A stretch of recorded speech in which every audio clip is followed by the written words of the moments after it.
Desperation will make a man do anything. When you're stuck at the bottom of the ladder, all you want to do is climb higher. The problem is when someone equally as desperate is standing right next to you. Wildcard in Los is the story of two dogs fighting over the scraps of the other, for those might be some of the only points that they'll be able to earn all stage. Welcome back to the NAL. I'm Jacob, he's Laxing, he is Foxay, and that is the situation these guys find themselves in. 7th place and 8th place with no chance today to jump any higher, but they need all the points they can get. I mean, it's a little repeat of history. Not much has really changed. You could say obviously Los has improved a lot compared to what we saw, but how much that margin is when I say a lot, it's really not a lot. I mean, obviously, it's in situations like this where teams that are at the bottom of their, at the bottom of the leaderboard per se, get a chance to really use their full depth of an arsenal because they're playing an equal of the same caliber. So they're able to really finalize through and get a chance at seeing the issues, what's great about their attacks and defenses all the way through instead of just getting stumped at the start. And sure, they might be at the bottom, but when you look at Los's attacking, I mean, they're third right now so far. Yeah. That's got to be good. That's going in the right direction from what we saw last stage, but again, they just haven't done enough to push themselves into a higher contested spot. Yeah, let's talk about them because the defenses is obviously the big problem that we need to keep on talking about for Los. In their case, they're still looking for a win that isn't over Oxygen. Same thing for Wildcard, but for Los, they lost against C9BC on Consulate yesterday, and it's getting really hard to pin them down. Again, a top 3 attacking team, but they've only won 5 rounds on defense this stage. I mean, you said it. In the Oxygen game, they did get that win, and they got that win specifically because they were able to isolate 1v1s, and they won those 1v1s. And when you look at Los's attacks, they have potential. They have a lot of potential when their coordination is key and is on top of each other. But their biggest issue is their defenses. The coordination, the pre-prep planning doesn't transfer over to their defenses, and it doesn't look like they have a really good understanding of how they want to defend. But their attacks, this is something that we saw beautiful against C9BC. They went for a fast CEO rush with a little bit of flair of the Amaru going up the connector hatch. And this is a basic CEO take that Los made their own. And it worked so successfully because they had the pre-prep planning and they did it all together. They were all on the same page. Once the diffuser is down, they jump out, they play the post plant. Yes, C9BC can get those kills back, but there isn't really a leg to stand on when you get that case down. But when we get to the point of their issues not translating over, it's the defenses that are killing Los. This is them on the last round against C9BC. It's a 4v2 man advantage.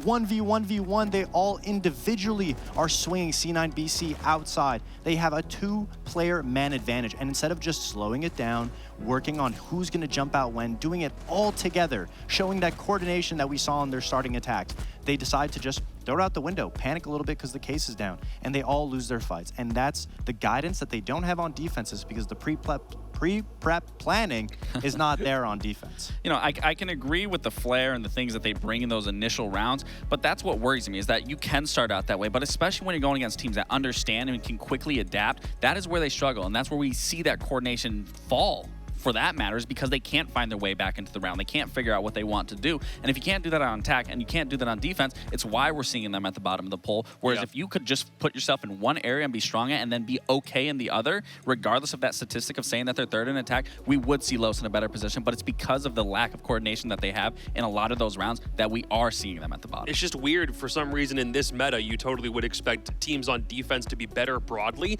but for them to be much better on attack, top 3 in the league in that respect, and still have so few wins on defense, that's ultimately the massive question mark that we need answered here. Otherwise, they may not have a chance to get back into standing for Montreal. The thing is, Wildcard are bottom 3 on both attack and defense, so we're still looking for the bright spot on this team to come out. Lost 7-5 on Club yesterday to Dark Zero, or up 5-1 on defense. All they had to do was win 2 attacks, and even that was too tall of a task. I mean, the thing is, this team just can't find the rhythm. They went to Clubhouse 3 times in 3 separate occasions and lost it all the same. And when we looked at that game, I mean, there was some redeeming qualities that they had a good defensive half. Fox even said, if they get a 5-1, great, but it's not going to be the best that they need. They need to be able to do something on attack, and they just simply were not able to do anything on attack. They literally couldn't do anything on attack, to say the least. So, I mean, there's a lot of things that this team can take away from, but are they implementing it in future rounds? Absolutely not. I think the big takeaway is we can look at how well or how not well they're doing this stage, hopefully just as a learning moment to say, hey, you can be better than this because the skill on this team, it's there. It just hasn't shown up in the lobby yet. Yeah, they have the capability of doing it. It is unfortunate when you look at this stat for the entire team that they're negative in every single sense at a 91 average for EPS. I mean, it's just not looking great. But when I talk about can't finding the rhythm, I mean, I have a couple clips to kind of demonstrate of them not finding the rhythm. This is a round where this realistically, they could have brought it back, but because in the early round, they didn't play a trade game, they didn't figure out how they wanted to approach this attack, they just were funneling in through construction, into Logi, and just would not allow themselves to find any weight in this round. And it just goes to show that the lack of coordination from their IGL to their team clearly isn't being instrumented in these rounds or being, deployed in these rounds to get that understanding of what needs to be done, what the approach needs to be. And then when we go into another round, once this finishes out, it just looked good. It looked good for them. This is where we saw their foot get into the door here. Kansan plays this dirt spot beautifully, ends up getting 2 picks here. So yeah, gets the 2 picks here. Sorry, I had to take a little breather here. You're good. And this round, again, we were talking about in the back. It was looking good. It was like, okay, we're actually going to see some life from Wildcard. Everything's going flawlessly. They get the man advantage. But then it all goes wrong because they don't drone out Nafe. They don't figure out where the last 2 guys are. They just immediately rush for this plan. I don't know who called it, maybe the IGL of Bosco, but then Nafe plays this beautifully. And again, he stalls this out, he waits. And this is where it all goes wrong. Kansan already did the job. He got the 2 kills. He got them able to get into sight, to get this plant. Sure, they didn't drone it, but all Kansan has to do is wait. He doesn't have to peek this. He could work with the guy up top in kitchen. They could pinch this guy, and then they're back in a man advantage looking really good. It's a 3v1. They go for a post plant. But as the video continues on, that is just not what we see. Kansan gets way too over-aggressive. Nafe plays it beautifully, well executed. It falls into a 1v1, and then as you guys already saw, or maybe you didn't see, Boldo ends up clutching that 1v1 when that easily should have been a wild card round. Yeah, and Nafe talked about it, that he was just hoping that Kansan would swing at that position, because we see it later. Nafe dies to the holes above, and you're right, it is up to individual heads-up play for Kansan to know that he doesn't need to be in that position in the first place to be the one to swing. He lets his team do the job. Once it's done, he's still holding that power position, but because he gave it up,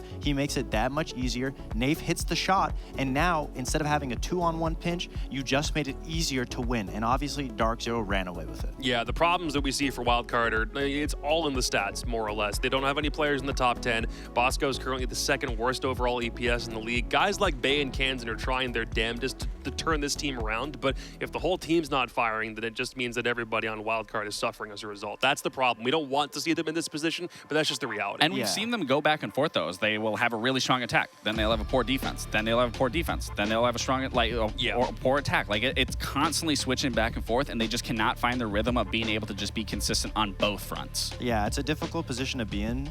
Ooh, Chalet. I mean, Chalet, it is a wild card map that they do like to go to. It's where they beat OXG earlier. Where they beat OXG.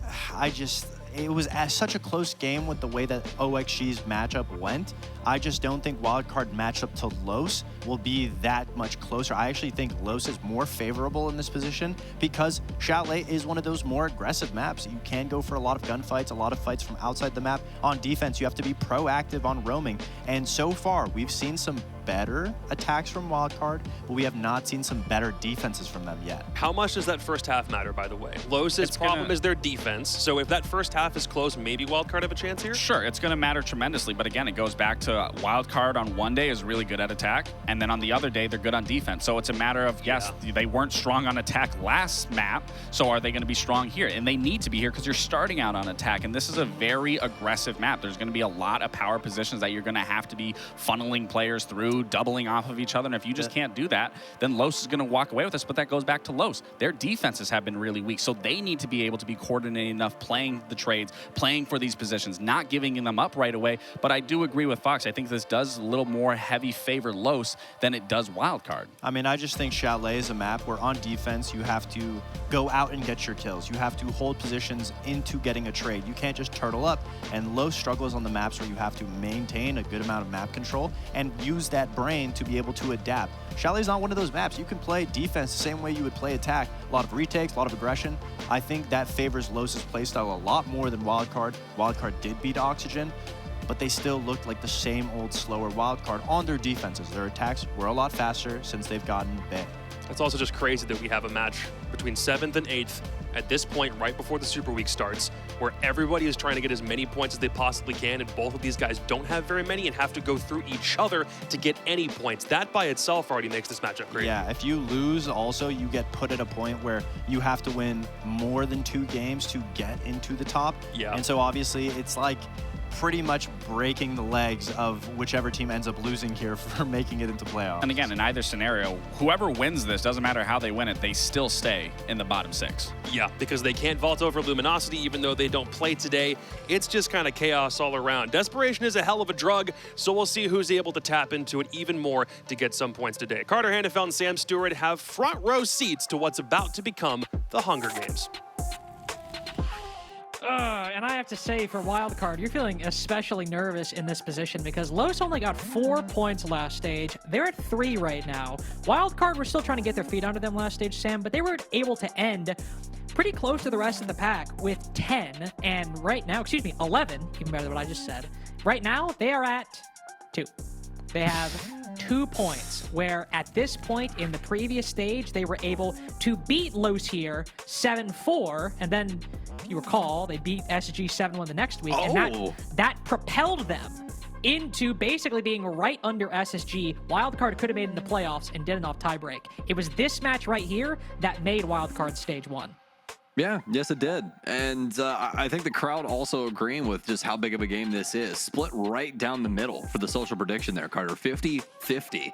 And we don't see that practically ever when it comes to the social predictions. So I think everybody at home also as tuned up about this match as we are. Chalet, a pretty interesting place for this to go down as well. We've been seeing it lean pretty offensive favor. Let's check in on it for this stage.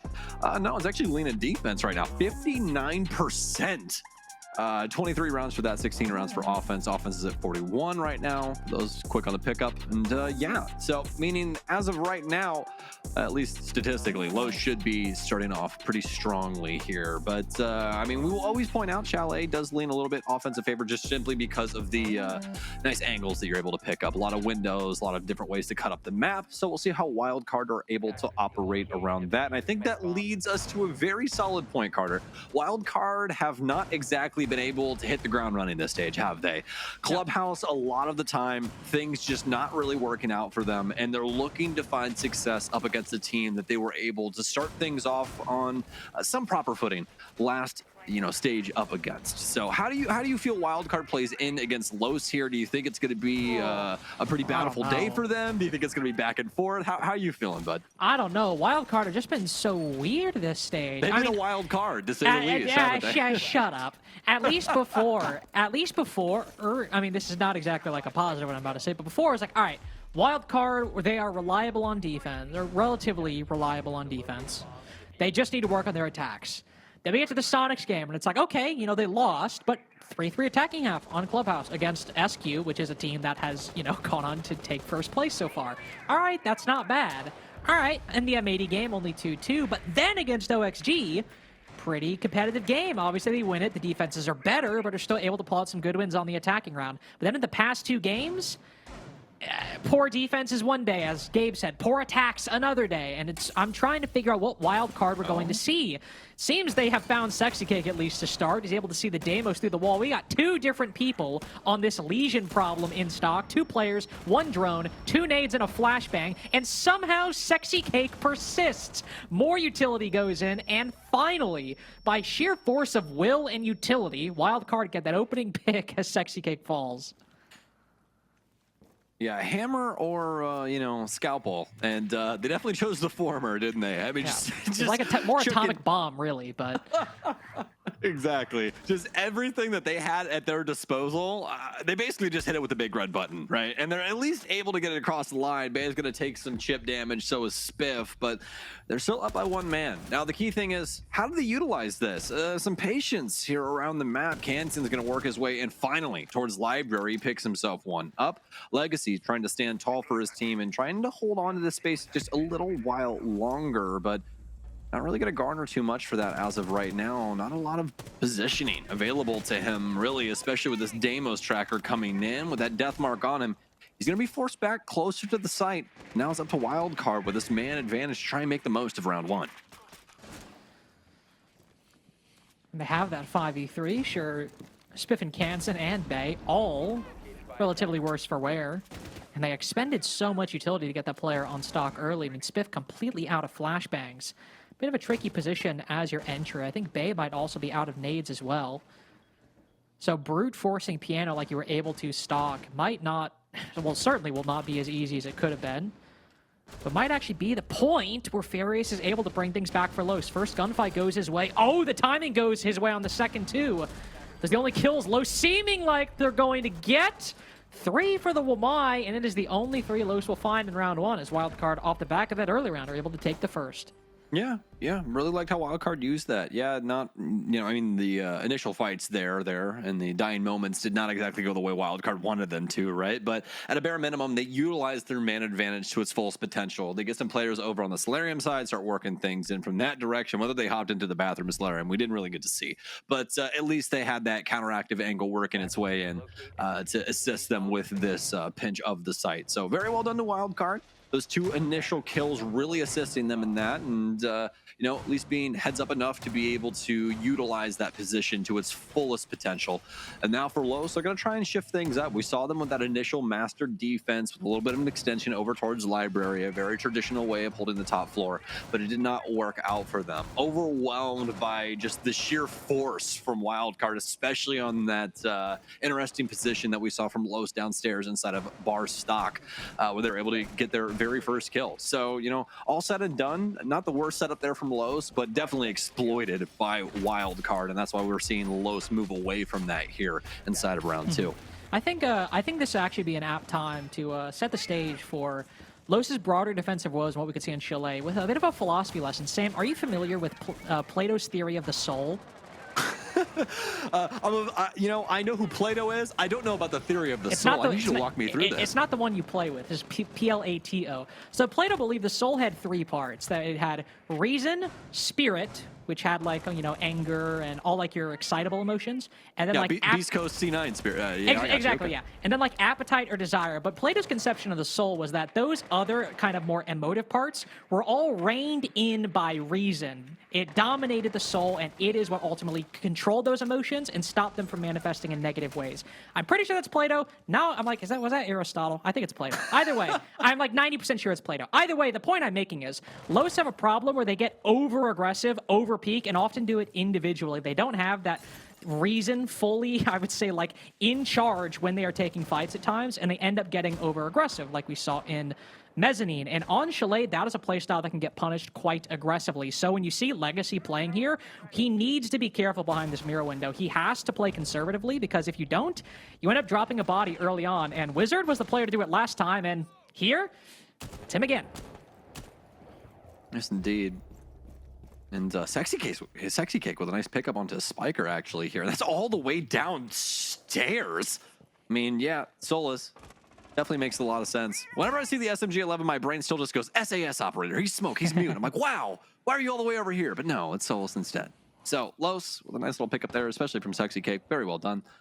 But to your credit, yes, something that we've seen a lot from Los, just not really able to make sense of the exact way that they want to go about things. They have some semblance of a plan, but doesn't exactly work out for them. And hopefully it's something that becomes more and more true, because Wildcard, they are staying true to their soul. You cannot fake yourself as a person. And they are staying true to the strategy. Los, though, they're going to batter back with this gun skill. Gets it down to the 2 versus 2. Carter, what's going to happen here?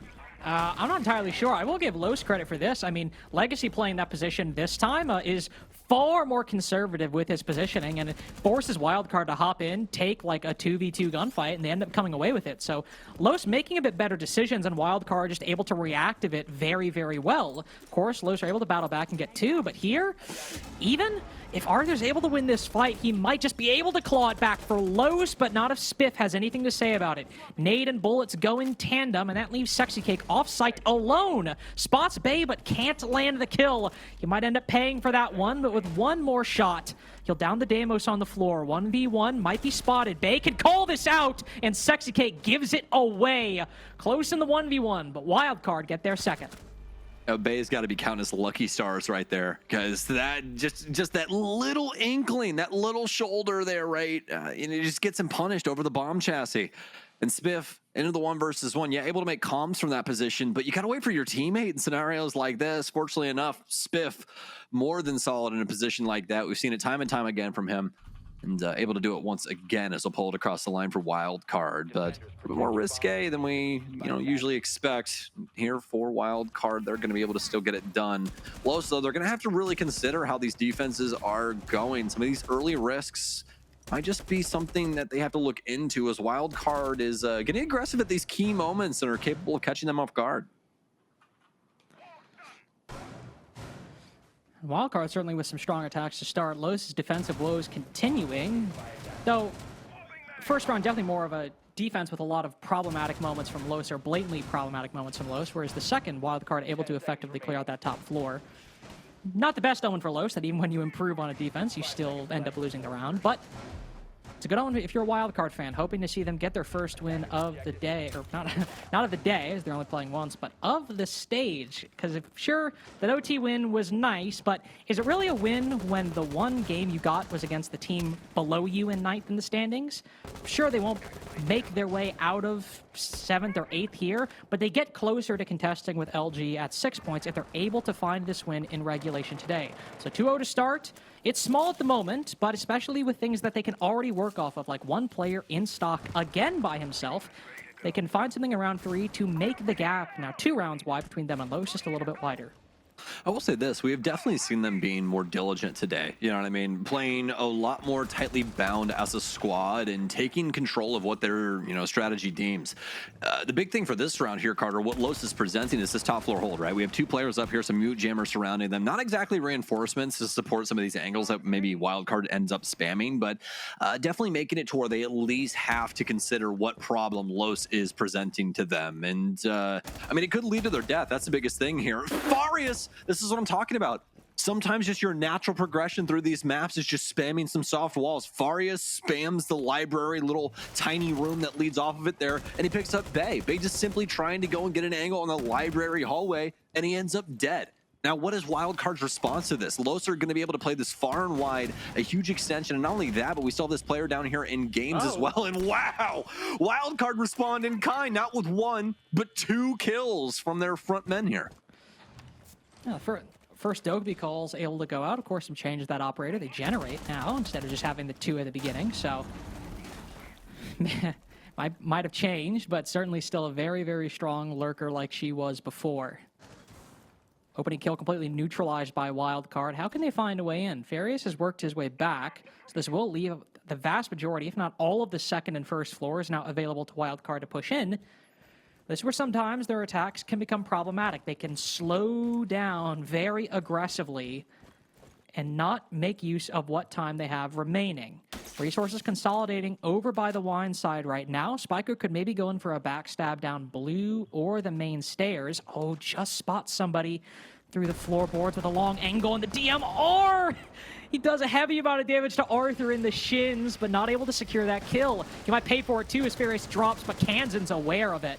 Excellent counter. Could have definitely been the round for Los if things went differently.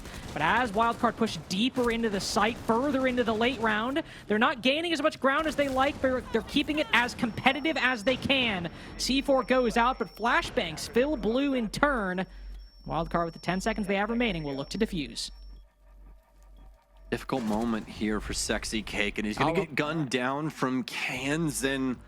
I like the aggressive look there from Los. They're able to at least stunt Wildcard for the moment, but they respond in kind. That's the big thing there. Not only that, but they take the advantage in that moment as well, forcing Los to respond, and their response shift things back down to the site. And yeah, it's a very solid strategy, something that we've seen from every single team under the sun time and time again, but it doesn't work out for Los here. Wildcard use that man advantage to their advantage once again and are able to win it out there in the moment. And yeah, it wasn't exactly pretty, but it still gets them across the line, and they're up 3 rounds right now on this offense. This is what we're talking about. Chalet, it's kind of volatile in this way. It's really down to the matchup that you're playing, man. And right now, things looking more than offender-sided.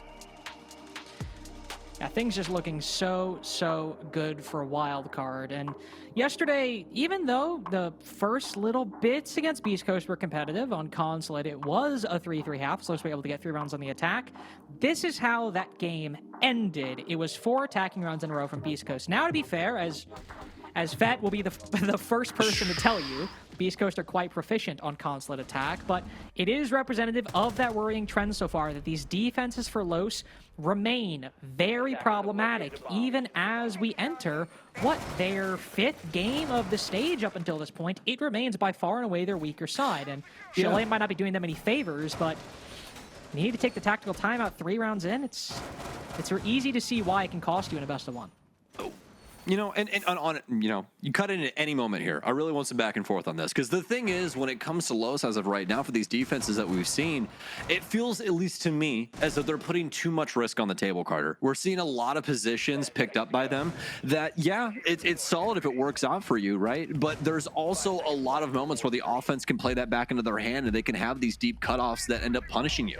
And I think that's what we've seen from Los so far here. They've been getting punished by Wildcard, as Wildcard's recognition of the play that's going on inside of the map has been pretty stellar so far. Yeah, they've had some things that haven't exactly worked out, but a 3-0 scoreline begs the question from Los. Are you able to adjust this gas pedal? Are you able to kind of pull things off, pull things back closer to the site, try and play some tighter crosses? Just don't put somebody as at big of a risk as what we've been seeing. And it's the adjustment I hope we see them make after this tactical timeout, because, I mean, the first 2 rounds, we saw Wizard getting really aggressive on swings and punished for them both times. He's 0-3 now. Also, need to point out that while Therius is doing well, 4-3, I believe, Legacy, either only with 1 kill or no kills potentially, and by far and away, not only one of the highest rated players on Los, one of the highest rated players in the entire NAL in Stage 2 so far. So him being quiet, definitely a bit of a problem, even if Therius is trying to pick up some of that slack. But we do see a change from Los that is still a bit aggressive in its positioning, but more standard. We have 1 player mezzanine and 1 player library, that's the dock, to try and survive any firebolts that go in the corner. It's a very standard strategy that we've seen, one that can accomplish a lot of the goals Los have wanted to on this Bar Games defense, but in basically just bunkering and holding positions instead of trying to actively contest angles. 100%. And you can see the little bit of a pace change here from Los, playing into this a lot more conservatively. Yeah, we have some shields pushed out and things along those lines, but this is all what you want when it comes to this Bar Games defense. The Wildcard respecting this in kind. They know about the shield position here inside of the library hallway. They'll get rid of that, but Legacy is still going to persist. He's going to force them to clear this out. And so far, Wildcard exactly haven't been on great timing. They went for the full clear of the map. They worked their way in from the office side. Now they're just now getting to library, Carter. This might not bode exactly well for them. No, especially as Sexy Cake still has 2 of his stims in pocket. I mean, there has been no pressure from Bosco onto this position directly, and we know how long that Doc can survive when he has both those stims to survive the fire. He can persevere through an entire cycle, and Sexy Cake will do that exact thing, try to time it. Bosco goes in for the kill quickly, but dies in the process. And that's Diffuser. I mean, it's a 3v2, so it's timed with the rest of the team, right? And they're able to gather the 3v1, but it's indicative of how close that round was getting. Bosco needs to take that risk because it's only a minute left, and Sexy Cake can stall out that fire. But the gamble pays off. Wildcard are able to bounce back from what could have been an incredibly dangerous round and finish things off nicely to move up 4-0. In good timing as well. I mean, we're talking about a sub-minute. You're still trying to clear library. You got to worry about that player over there inside of the library, you know, just pocket angle there inside, you know, behind the bookshelves. And it's just a really awkward way that this all goes down. Obviously, bodes extremely well for Wildcard, but we have Omai on the field. We don't really see anything soaked up by that.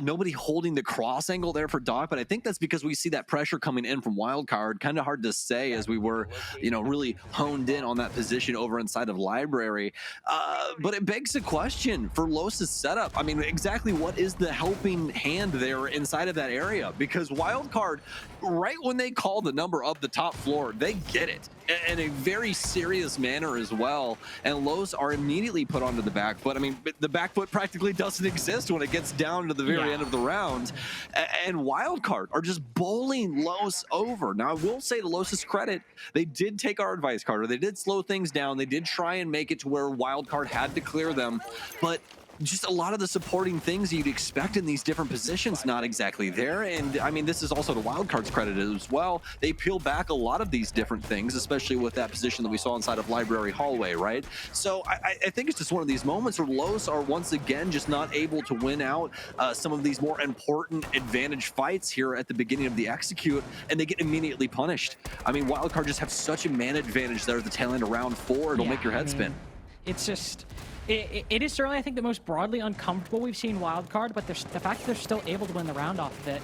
Sure, it's best of one. Anything can happen. Gambles can pay off one day, and then just one additional play of the matchup, maybe they don't, but it's resulted in 4 rounds in a row for Wildcard, and Los have already taken their tactical timeout. It didn't get them a round win. They'll try to maybe make something happen around 5. 3-player setup around Library. Every single defense, it's felt like, aside from basement, Library has played a critical portion of Los's setup. Not necessarily even in terms of how the round played out, but just with how many sheer people around here. Think back, on Master Bedroom and Office in round 1, we had Sexy Cake in stock down below, 1-player mezzanine, and potentially another. This time around, back on Bedroom, sure, Sexy Cake isn't in stock, but he's on Library stairs. We've got 3 people on this Library side. Thankfully, Los are facing a team like Wildcard that will buy into the roam clear pretty much no matter what and go for it. But they've been succeeding on that every single time. And as Wizards peppered, you still got a lot of resources on this side, and everyone's stuck around the staircase. And this is just what makes life hard. That Deimos track comes in. You're worried about the angle over here, you know, through the soft flooring. You have Wizard start pressuring, or rather Kansan start pressuring. And Webcam kind of caught me off guard there. But when you have somebody of this talent, he's just going to cut the head off of anybody that's holding an angle like that. And he eliminates Legacy. This is this full Library access, fully in control. We don't want to see an overplay here because this might get him punished, and it will. Farius will take down Spiff. He's going to get the equalizer, and Sexy Cake makes the most out of the moment. They're up against Spiker. It's a 3 versus 3 now, so at least Los have gotten it back under control in the man advantage. They just need to play for the positioning now, and ooh, almost makes you sweat there as you see that silhouette of Bosco, but he's on the other end of the wall. How's this last minute gonna go? Both teams have 1 player on very low HP, though obviously Wildcard worse. Kansan, 1 bullet will be the end of him. He's able to get that first pick early on. Spiker on that Nook could maybe try to go for the backstab, but that'd leave your 1 HP player as the sole element of coverage to try to help Bosco put this diffuser down. It's a tricky spot. Wildcard clearly uncertain of how they want to play this. Their only option, if they want to go for this diffuser, is to hop through this Selma hole. They'll try to create an alternative angle. Bosco with a very nice pick on the Wizard. Oh, Kansan spots another! And that's it? They give up the half-wall position and Wildcard punish it. I mean, that wasn't the entirety, but that's what stopped Wildcard from pushing, and it's what gives Wildcard their 5th. Wow. Just wow.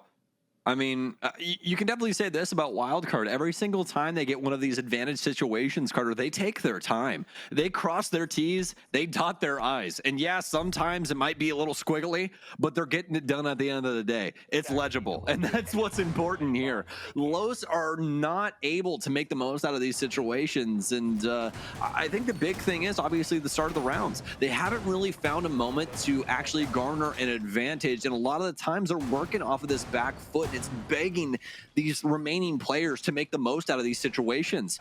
But I mean, you're practically asking for the stars to line with the way that Wildcard are positioning themselves, making sure that they are capable of refragging each other, capable of working their way in on these cross angles. It's just very well done from Wildcard in these dying moments, and it makes it very difficult for Los to try and work out of these holes that they are digging for themselves. And the worst thing is that we still have another round for Wildcard to berate them. And I really don't know what Los's response is, because inside of their head right now in this lobby, they've already tried to go slow, they've already tried to go fast, and nothing is working. What is the adjustment there for them? I'm not sure, and just especially to make matters worse, I mean, when you've got 2 players that now 5 rounds in are on 0 kills, and I genuinely think up until the previous round might have actually been on like a 0% cost, and because I think Wizard and Legacy both died in like rapid succession of like kills being traded on both sides, so I think they at least got traded. I genuinely think they're at 0% cost up until round 5. And round 6, things are a lot better. Wizard gets his first kill, Wizard gets his second, Legacy gets his first 2. All right, well, that's one way to get on the board. Round 6 done in 45 seconds. Los put there first as they end their defensive All right. side. All right. Let's be real here. That wasn't Los. That was Wildcard. that was Wildcard and what they decided for their downstairs strategy. They said, hey, you know what? We're just going to go for a quick plant on the snowmobile garage door. We'll pop that open. We'll throw some smokes down from Therm, have Glaz oversee this, maybe get some pressure up top from the single window. You'll hop in that. You'll push down main stairs. Just kind of have that counteractive thing to be able to make sure maybe somebody can't go through the rotate. Somebody can't peek us from blue. We have another person there, another body, right? But every single thing that we see Wildcard do in that round is completely in error. Los gun them down left, right, and center, and that's what picks them up their very first round. They're prepared for the rush, and yeah, that's about all she wrote. Into round 7 we go. It's a side flop here for both of these squads as Wildcard will pick up defense. Los will be on offense now, and yeah, just what an insane set we saw there through the first 6. Very, very bewildering. No, just pace change, both in terms of like how Wildcard are taking their attacks, and then also like Completely against the script, right? Every round has been like a slow death for Los, and then it was just like, and ball of fire for Wildcard in round 6. Like, all right, cool, whatever. Still have a 5-1 half. Still in the lead going on to their defenses, which given recent history, and by recent I mean like the past 1 or 2 best of ones, has been a bit of their stronger side as their attacks were somewhat even to start the stage and then have slowly slipped a little bit further, compounded by, or I suppose, you know, made even worse by the fact that they're able to win 5 defenses yesterday and then win a grand total of 0 attacks out of 6 against Dark Zero. Thankfully, they got the attacks out of the way today. See how their defenses fare now. We'll see Los bring the Monty, something I don't think we saw Wildcard bring a single time, Sam. No shields. If I remember correctly. 0. Nope. 0. No blitz, no Monty, no nothing. Just straight gunplay, which in the current meta, kind of difficult to ask for. So we remember Arthur on Monty on E1. That was a whole different beast. Don't know if it'll be the same here as the Candelas go out. Very true. Potentially some chaos. Yeah, we'll see Arthur go in, quickly take the mezzanine position up. Yep, that's Arthur, all right. Wizard follows up with one on the bay. 5v3 established in 1 minute and 20 seconds. Spiff now has to rotate back to the site. My boy was just trying to deep roam his Vigil all the way in Solar, and now he's got to come back home. Rough spot. Tough world. Yeah. Well, it looks like Los have cut off the binds here. They look a lot more like themselves on this offensive side so far, and it might just be centered around this Monty and what he's been able to produce so far. Kansan was playing that position rather perfectly as that flame was reaching him, but he feels as though it might lap a little bit too far and pops over the blue stairwell here. Gonna end up getting gunned down by Farius, and that's a flawless round from Los, completely centralized around Arthur's play from that Monty upstairs. Full site control, completely overseen from them bodying the extended play there from the defensive Wildcard. And as strong attack as you could hope for, mirroring the side swap we saw during the SSG M80 game, though that was a competitive first half, then flawless round from SSG begins a 4-round-in-a-row victory. Here, Los are able to get a flawless to make things 2-5 instead of 1-5. But that round, I think, is evidence of why Los have been so close, and we feel confident as, you know, people watching and analyzing this game to predict Los to win and be competitive in quite a few of these games, as their attacks for a team that is as low as they are on the scoreboard are surprisingly good. 3rd highest attacking win rate in the league, as Fox and I think the desk as a whole mentioned going into this game. And while the defense has been problematic, genuinely, if they can keep that attacking performance consistent, it'll be difficult, but an overtime comeback is not out of the question. Flawless rounds like that, they can afford to drop a body or 2 per round and still maybe make 5-5, even 6-6 a very viable possibility. 100%, especially when you start the round off like that. You know what I mean? I mean, Yeah. You get the big picks. It's kind of hard to misstep from there as long as you're cognizant. And that's what we've seen from Los so far this stage. They are very solid on these offensive halves, which is honestly, when you look at the 2 percentages, it kind of blows my mind because usually defense is the easier of the 2 sides to get under grasp, right? And offense is usually the complicated beast just because of what it asks of you. There's a lot of moving parts to it, and things can go seriously awry very quickly, especially if you start to lose those parts via picks. And so far this stage, that has not been punishing Los. It's been these defenses, even here on Chalet, but comfortable position so far on offense. Gonna have the Brava in here for Arthur. Gonna steal a couple of these cameras. Knows somebody's trying to play one of the single doors, rather the single door for West Main. Gonna be Bosco around this space. He'll get rid of his own Banshee after it's stolen, and I think Arthur's going to steal the other one too. So unfortunate for Wildcard, but definitely bountiful for Sexy Cake as he moves his way in, but he gets gunned down. Bay for one, Bosco for another, and Farias fighting back. Fighting his way into the site somehow. 3 versus 3 as Arthur decides to get active. Los finally, I think, becoming the victor of this very chaotic early round. As we transition further, one player still outside the building, but Wildcard have these vertical angles and Spiker on the retake up short. But it doesn't seem like anybody's in a position to stop Arthur from actually putting the diffuser down. Nobody really able to fight back. Spiker still playing very, very passive. And all of the attack are able to fall back pretty quickly. Legacy in such a powerful position to shut down this retake of the bottom floor too.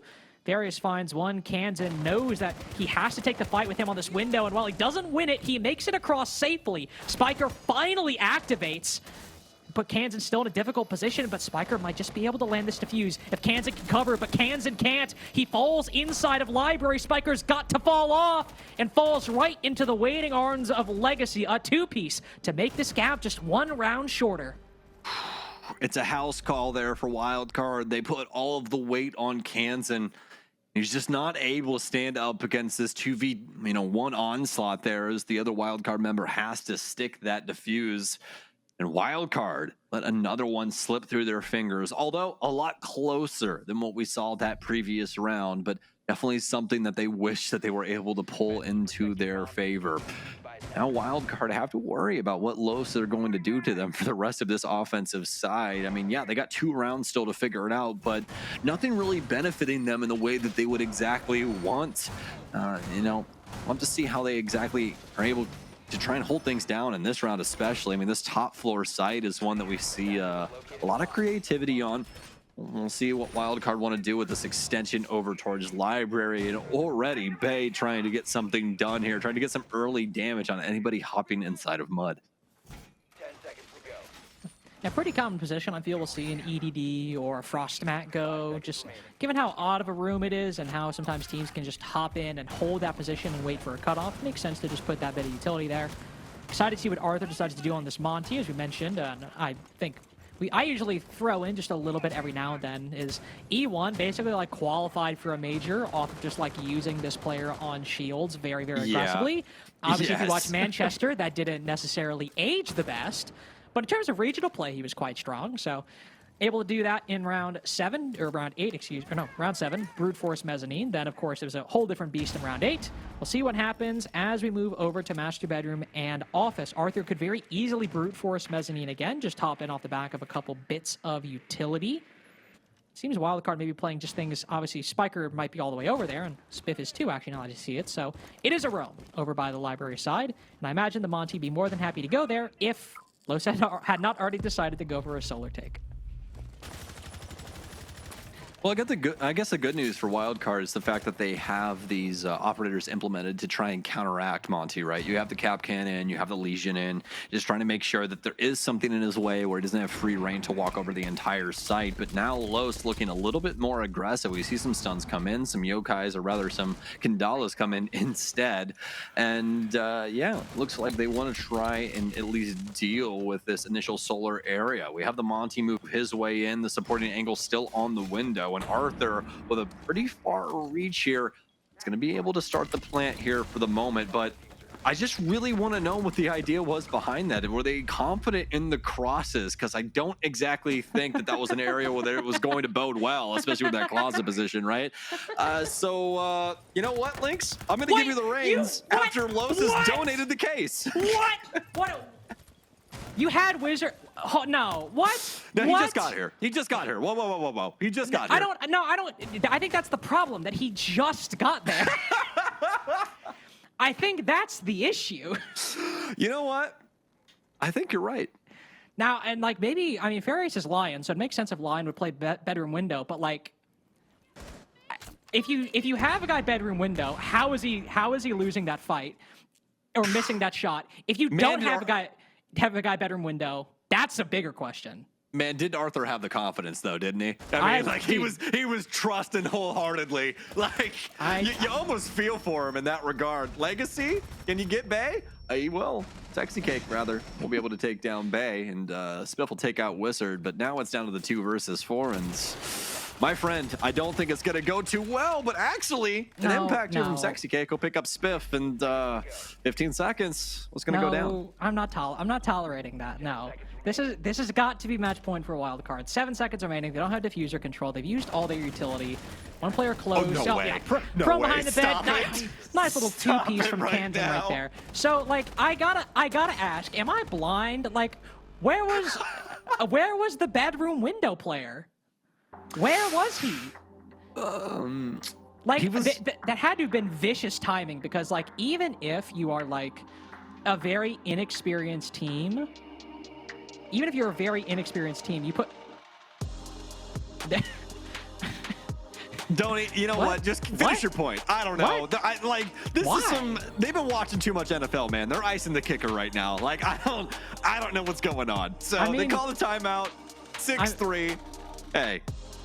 Meepy must really hear something he does not like. He's like, match point 6-3. We gotta hit the timeout. You guys are gonna mess this up. No, I'm kidding. Like, no, yeah. I mean, to be fair, like, you know, honestly, it's probably good that I don't go down that master bedroom window rabbit hole, because I'd probably fixate on it for like a minute and a half. But in all fairness to not only Wildcard but also Los, with this tactical timeout, I mean, like, sure, they won that round, and it was quite silly and seemed very easy, but we shouldn't forget that the first 2 attacking rounds from Los were very, very dominant, very one-sided, especially the first one. So this has not been an easy defensive half so far. If it was, Wildcard would have won. All right, so now I'm going back to it. So the Lion was on bathroom window. The Lion was on bathroom window when he died. So that means, did they just have nobody bedroom window? Because you said I'm trusting you when you said that he just got there. he did. If anybody, by the way, if you're like new to Rainbow Six or watching Chalet, and you're wondering why I'm like really fixing this position, Sam can confirm master bedroom window, especially when you're attacking master bedroom and office, is like the first window you open and like the first position you hold when you're setting up for an execute. It is like everybody holds that position, and for that to be how the player planting the diffuser like isn't covered from is like insane. So that's why I'm like losing my mind a little bit. Yeah, probably so as well. I mean, like you said, I mean, it's one of the main places you hold, and the reason is because of the crossfire that you get as soon as you eliminate that castle barricade. I mean, it cuts the entire bomb site in half. It's very important. So I think maybe just a little bit of a miscommunication there from Los. Maybe they thought they were a little bit safer just with that castle barricade still remaining. But the key thing there is that nobody had the crossfire. Nobody had any realm of presence around Bosco's positioning. He's still inside of the master closet. He rotates out into the master bedroom space. Nobody's on the window. Nobody's got a solid enough cross from him from the solarium windows. And he just walks up and shoots your planter in the head. That's the exact opposite of what you expect in a position like that when Los are being so bold. You expect those holds to be there, but obviously not. And now Los, leading into map and match point for Wildcard, have to figure this out 3 times in a row to push us on to OT. They're still trusting the Monty setup. They went away from it 1 time here for Arthur, but as their numbers being called up, it's back to the shield play. Yeah, back to the shield play, and bringing out the shield play for both teams. Bosco with that clash right in the face of the Monty. 2 Zoto canisters go out to at least stem the hard breaching for just a little bit longer. Only 3 of those, and used on 2 walls already. Very quickly, Los will be able to open up at least 1 of these walls, probably both eventually. And here we go.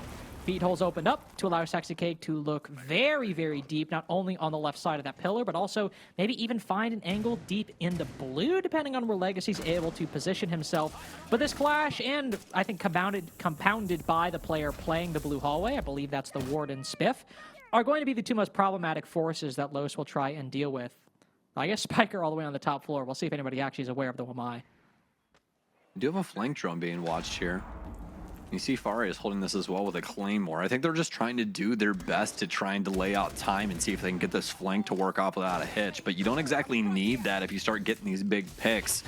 as we see the Clash making a lot of work happen, especially for Spiff as he uses it as a pseudo Mira. And are we going to see the Clash burn up in this? He works his way around. Monty trying to assist with this. He'll finally gun down Bosco. It's a 2 versus 4. Nitro out, but it's not going to find anybody as Wildcard cannot get these big picks. This should be a successful plant with some very nice cross sections cut up here from Los. And Bay on such low HP too. Kansan throwing a C4 to very ill or no effect whatsoever. Very unlikely clutch for Kansan. Very unlikely 1vx, and Arthur will make that even more so. Seemed like it was going to be a really difficult execute for Los to make work, and then all of a sudden, 3 kills in rapid succession. Just go their way, 2v4. Pretty easy to close out after that once Kansan C4 does not land on the Monty. How that exactly transpired? I mean, it developed so rapidly, it's a bit hard to say, but Los, after burning through all of those Zotos, was able to open up the 2 key breaches you actually need in attacking that site.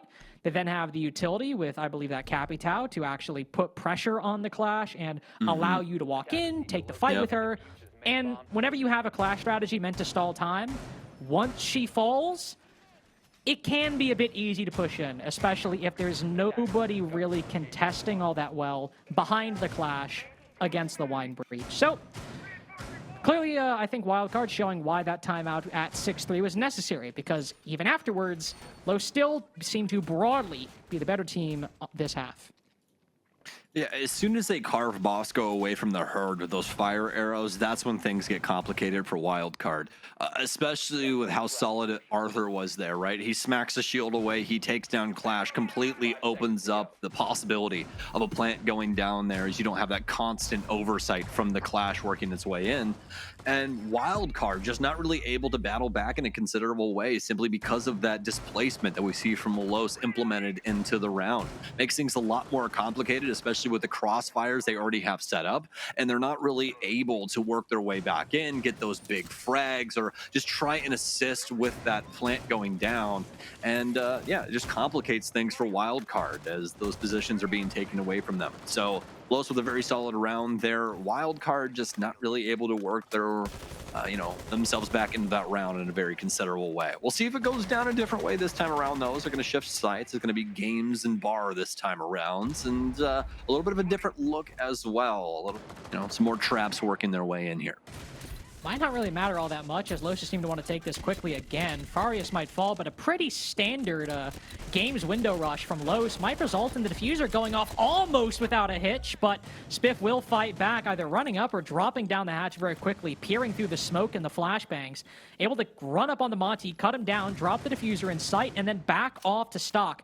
Ironically, throughout that whole thing, the first player to go down, Farius, is actually picked back up at 20 HP, so Los only have a 4v5, but that rush falls flat on its face. And while their overall performance seemed to indicate that maybe Wildcard were going to be come back on 2 games in a row, now with that massive play from Spiff, will it all be for naught? Wizard is able to rotate quickly up top, cut down one, a second quickly follows. So that advantage held by Wildcard erased with a couple well-placed shots from Ying's LMG.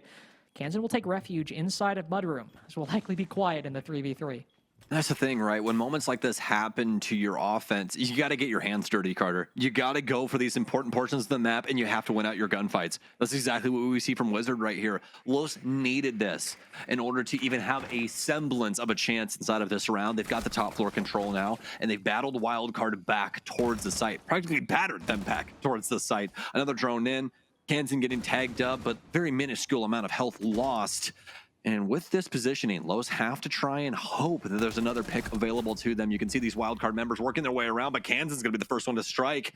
And Los now have to try and work this with a man disadvantage. Slowly looking like Spiff with that massive individual play, likely aided by a call from Bosco, could secure Wildcard the 7-4 victory they need. Not to, again, whoever wins this will be stuck in 7th place, but at least will be a bit closer to LG with 6 points in 6th place. Spiff with his second cuts down Legacy, and it seems that that rush from Los is all for naught. One rush on the Monty, run up, quick headshot back off, and that seems a 7-4 was established for Wildcard in that moment, and indeed will be made so as Kansan follows it up. Wildcard with their second victory, but their first one in regulation of Stage 2, as Los have a win, but still remain now in 8th place. Yeah, a very solid game there from Wildcard.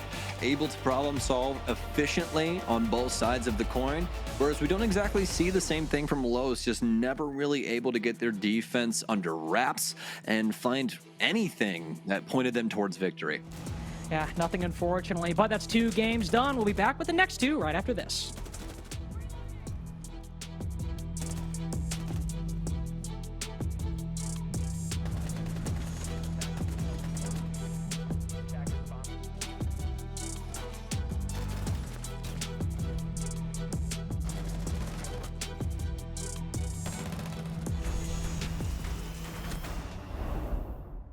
Bardo dead. Nice, 3v1. One more, boys. Bar door. Yeah, play train. Short stay double, top, short boys. double, short double. Flaming E blue. Or Everyone just smoking. chill. I can tell you when to wall bang. He's going bar door. Going bar door. Assume bar door. Bar door. Don't Yeah. even peek this guy. Can't plant. Nice! Good job. Yeah, Good job, I kind of peaked. For the second consecutive match, Wildcard get a 5-1 first half, only this time they were actually able to capitalize on it. They get the full 3-point victory over Los and vault over them in the standings now into 7th place. It might be too little too late to save their stage campaign, but at least they got a regulation win. Well, they did what they clearly couldn't yesterday, and that was getting a win on attack. They looked flawless on attack. Defense was starting to get a little scrappy towards the end there. I'm thankful that they did pull it out.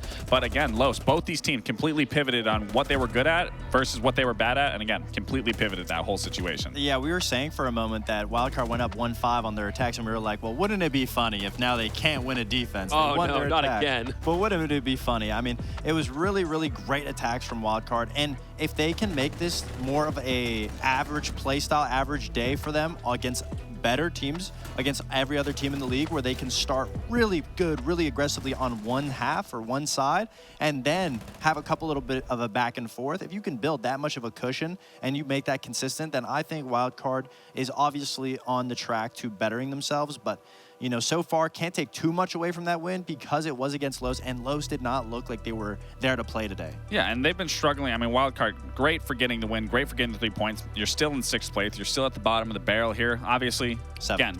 again, no, 7th. Yeah, sorry, 7th. You're still in 7th place. But it's finding that rhythm.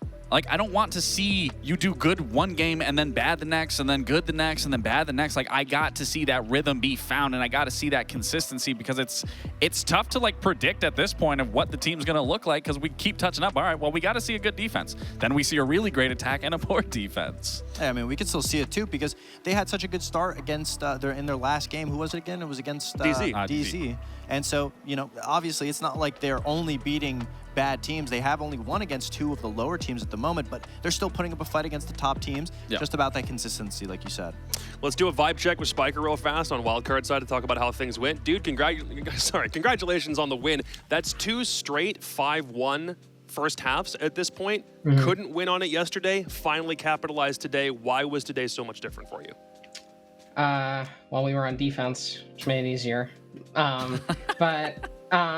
Yesterday, like, we had a really good defense half just because I think defense is easier, but to be honest, we weren't playing fundamentally, like, good yesterday.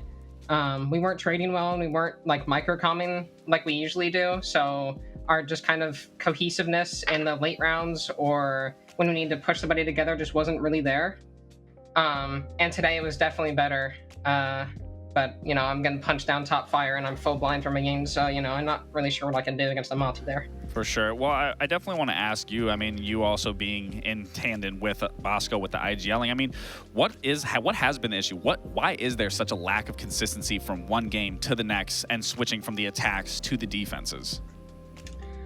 I think the main thing is last week, and I mean, kind of on club, like we were too like one-dimensional. We felt like, and we felt like we weren't opening enough barricades, creating enough soft pressure, and it was very obvious what we were trying to do on attack a lot of the time. So that was the main thing we tried to fix on attack, and then our defenses. The first week we felt like they were kind of rough just because we hadn't really practiced against a lot of high-level teams going into the stage because we couldn't scrim pro league teams. So we had a total of like 1 or 2 pro league scrims with Bay after we picked them up, and so we weren't used to having to make plays mid-round and stuff like that, just because, we could play default against the teams we were practicing against and win most of our defenses. For sure. I want to ask you a question more on a macro scale. We've talked a lot about your guys' map bans. You guys played Clubhouse 3 times so far, and we say that it looks like you guys have almost a limited map pool. Is there more that we're going to see through you guys through the regular stage? Are you saving things towards playoffs? Why do you guys keep taking it to, Clubhouse and Chalet? Teams keep banning bank on us, and I'm kind of pissed off about it. I just want to play the map. Yeah, but could you also say that like Bank could be one of those 3 maps that is a part of your guys' top maps? So what about the rest of them? Like, where are those coming to play? No, our map pool we feel like is very strong. It's just kind of happened to be that like the teams we're playing at the end, like our map pools kind of combined just so we play kind of club. We have a very strong map pool. It's just the map kind of keeps going there because we want to ban the other team's best maps, obviously. And so club kind of tends to be the middle ground. We should have won at least yesterday on club and against SQ. If we just won 1 or 2 more of our defenses, we would have won that too. So our club is good and we feel good about it. It's just we can't close it out at the end. You're one of the only teams that doesn't have to worry about running a 3-game gauntlet over the course of the Super Week because you don't play on Play Day 9, so it's just 7 and 8. Starting is LG, and then moving directly to Space Station. Is there anything that you've got on the brain for how you're going to be able to claim as many points as possible next week? Those teams kind of play fairly similar, so that's nice. We won't have to go from, DZ to Los again, where they play completely different. I kind of wish we had 3 games, just because we would have, an extra week of practice going into another game. But, we're just going to do what we do in practice and hope it translates to game day, and hopefully we can win both sides of our attack and defense that time if we get a 5-1 lead. I'm going to say, if you can combine today's attacking half with yesterday's defensive half, then things will be going a lot better for Wildcard. But hey, good step in the right direction today. Hope it continues next week. Godspeed with the gauntlet. We'll see you next week, dude. All right, thank you. It's a tall task, but honestly, just seeing them get a win like this with the scoreline that they did, maybe there's still a chance Wildcard can get a playoff spot. I know we see them at the bottom, but there is glimpse of success for this roster, and they show it with each and every single game. It's, again, they just can't close it out. But I think what Spiker said is true, that they haven't had the quality of scrims to be able to practice and be able to adapt, because obviously scrims do allow you to practice things, allow you to be exposed to things that, might not happen frequently against a T2 team that a T1 team will introduce. So I think there is definitely truth behind that. But again, you are only so limited to so many play days left that you need to be finding these wins. Yeah, you learn the most in matches, so obviously his answer to going to Clubhouse often made a lot of sense, and he's right. A lot of those rounds, 1 to 2 rounds could have really changed the tides, and the points may look devastating, but Wildcard could have easily turned those rounds around. So, once it gets to playoffs, if they can secure that spot, hopefully they're best of 3. They said the map pool's looking good for them, so I'd really look forward to seeing that. We've had number 2 and sorry, I had this all wrong. We had number 4 and number 5 play. We had number 7 play number 8. Now we have number 2 playing number 3 as game number 3. Dark Zero on Cloud9, Beast Coast coming up after the break.